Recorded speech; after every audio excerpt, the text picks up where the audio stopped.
Review: The Mill Killers 2025. Aled Owen's The Mill Killers is a striking debut in the UK horror scene, proving that atmosphere and tension can do the heavy lifting even on a limited budget.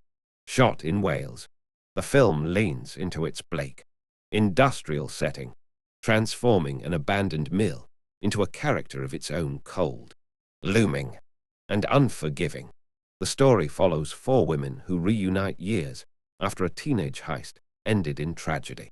Returning to the mill to face the ghosts of their past, they soon discover that the building still holds horrors, this time in the form of a relentless, flesh and blood presence stalking them through its rusted corridors.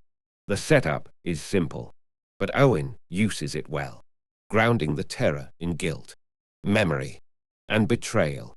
Performances are raw and authentic, particularly in the tense exchanges between the women as buried resentments resurface. The film takes its time building dread, relying less on cheap jump scares and more on slow, suffocating suspense.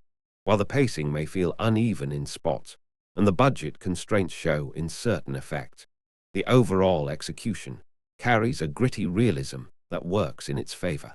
The Mill Killers is not a glossy studio horror. It's rough-edged, unsettling, and steeped in atmosphere.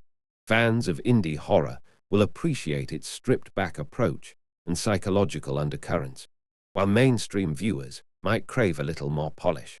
Still, as a low-budget Welsh horror debut, it's a promising and memorable entry that lingers long after the credits roll. Verdict: a chilling, atmospheric indie horror that thrives on tension and trauma. 4 stars.